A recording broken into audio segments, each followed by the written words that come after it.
What's going on, everyone? This is Iris and welcome to ClassicComRevival. Today I'm going to do a little review and some of my thoughts on what I thought about the tech test for Titanfall 2. Not something I usually do, but I like to give my thoughts on some of these games. You know, as a casual player, somebody who's been playing games for a long time, I kind of like just to throw my 2 cents in on some of the things that I found that were good, some of the things I think they might want to change, and some of the things I just didn't get at all. But first, also, I just want to thank everybody who came over from a little shout out that I did over on my channel about coming over and subbing over here. I really appreciate it. The guys here, they're going to appreciate the support from you because you guys do it so great on my channel. You know, basically, like I explained in my video, this is a place where we're going to do classic old school commentaries. You know, it may not always be Call of Duty, it may be other games. Of course it's going to be other games because I don't think we want this channel to really just be stuck on COD. And it's a good mix of personalities, good mix of channels, and you guys will find that out as they start uploading. And it's really going to be a good place where you can find some of the smaller channels, kind of similar to what TSG does, but you know, obviously we're just starting off. You know, we could showcase subscribers every now and then, get their videos up here, and hopefully their channels blow up from there. So obviously I'd really appreciate if you guys could show all of the other uploaders, all of the other content creators support just like you do me, and they're going to appreciate it right back. So Titanfall 2. Now, being a PlayStation owner, I didn't get to take part in the original Titanfall, which I was really disappointed because the game, watching gameplay and watching other content creators upload the gameplay, it really looked like a game that I could really get into and something that I would have a lot of fun with. One of the things with Call of Duty, you kind of get locked into thinking that this is how first-person shooters are supposed to be. Meanwhile, there's a lot of other first-person shooters out there that are different, and sometimes they get unfairly compared to Call of Duty. So I went into Titanfall 2, this tech test, with an open mind. One of the things that kind of got me offhand, and where you're L1 and R1 is not, they're not your aim and fire anymore. It's L2, R2. And that's something that I struggle with because I'm so used to L1, R1. A lot of other first-person shooters do let you change that up. And I went through the options and I didn't see it. And I'm hoping that maybe in this weekend coming up or upon release, that'll be an option that they put in it. It's not a bad thing. It's something I'll just have to get used to. It's just one thing right off the bat that was something that I kind of had to get used to. I couldn't just jump into a map and just run around and start playing. There was a lot of times where I was throwing grenades when I wanted to shoot. There was a lot of times when I was doing the I want to call it the little specialist ability when I wanted to aim. So little things like that, but nothing, it's not really the game's fault. That's really me just having to adjust to the game, which sometimes comes harder for other people. I mean, I'm getting old, you know, I'm so set in my ways, but I'm definitely open to trying all these different controls out. I was actually looking at some of the other ones too, like lefty and all the other button settings they had, but it got way too complicated. The other thing I liked was the maps are huge, at least the couple that we played on.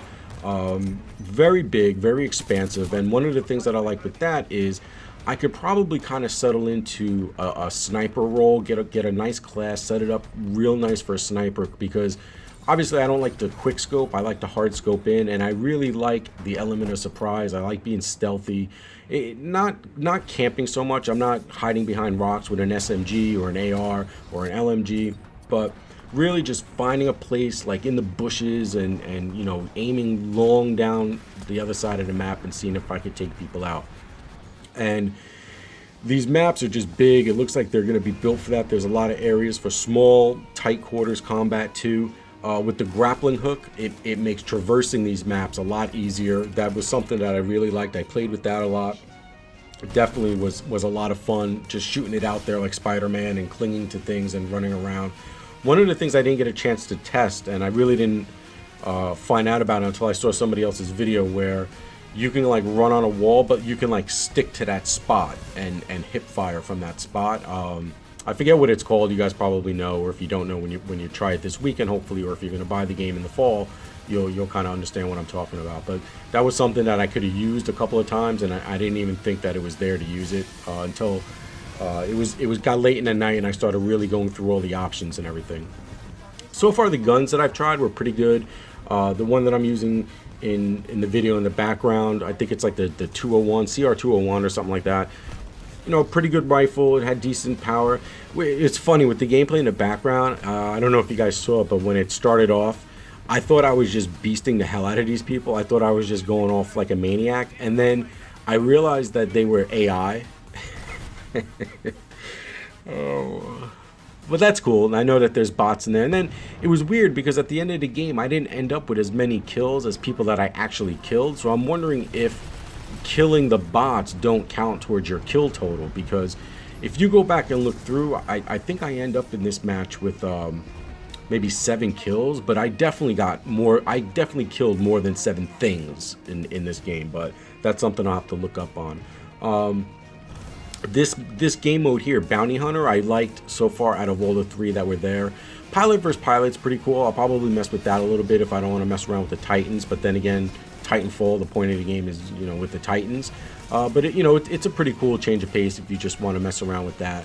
But Bounty Hunter I like better than the one that was like Domination. This one's kind of cool where you have a goal, you set out there, you get it, and for killing or taking over bounties, and then you have to return it back to your bank and help your team like that. So it's similar to, I don't want to say similar, but it's almost like Fracture to a certain point where you got to pick up these things and bring them back to a point and deposit them.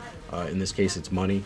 But it's good. It flowed really nice. The movement was really nice in the game. I really liked the movement.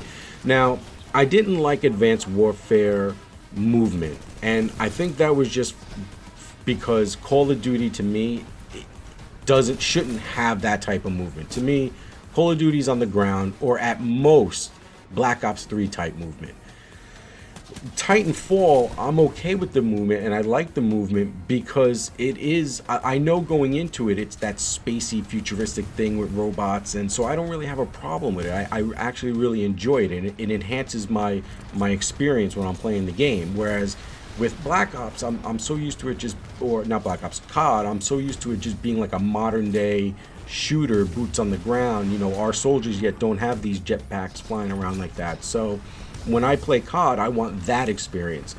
When I want sci-fi and spacey and stuff like that, Titanfall is going to be that experience. Similar to, like, I guess what you guys went through maybe on Microsoft, on Xbox with Halo. If you wanted that experience, you had that. Battlefield 1 that's going to be coming out soon is going to give us that World War feeling again. So it's going to be individual things, and that's when I go into it, that's the experience that I want. I don't want to go into Titanfall and it's just boots on the ground like Pilot versus Pilot. Why? You know what I mean? It just doesn't make sense. It doesn't fit the game type as it's built. Overall, the actual movement and fluidity of the character was really good. I didn't have any issues. I didn't experience any lag. I didn't experience any jumpiness. The hit detection was pretty damn good for an alpha test, if that's what you kind of want to call it. And we're going to see what they do next weekend. I don't know how much data they collected or what they were really looking for to see what kind of changes they're going to implement in this weekend. I'm kind of hoping this weekend maybe there might be different types of Titans, or maybe a couple of different maps to kind of see, maybe a couple of different guns. I didn't level up as much to unlock. I really wanted to use the shotgun. I didn't get to that level to unlock it because I guess you earn these points or whatever, but I didn't have enough to get the shotgun. But I really wanted to try it out. I tried the sniper, the SMG, the AR, and pretty good, man. I mean, listen, I'm really looking forward to this game. I think it's going to be fun. The matchmaking and stuff like that was kind of weird for me too, like what faction you're joined with or something like that. Like you kind of have to join like a team or something. So if you guys know anything more about that, maybe it's similar to how Titan the first one was, let me know down in the comments. I'd really like to kind of know some more about the game, so when I go into it, I'm kind of catching up on the fly, and I kind of like to do research on my games before. There's not too much left in the background. I hope you guys like this review. It's just an honest, casual gamer putting it out there. This was the other thing that was kind of weird. When the match is over, there's still like this epilogue that you kind of have to do. Kind of weird. Kind of got to get used to that. But I don't know how much of that, like, does any of the kills or anything, XP or whatever, during this time count? I don't know. So there you go. 7 kills. And I killed more people than that. Listen, I appreciate it. Like, comment, and subscribe, and I'll see you on the next one. Later.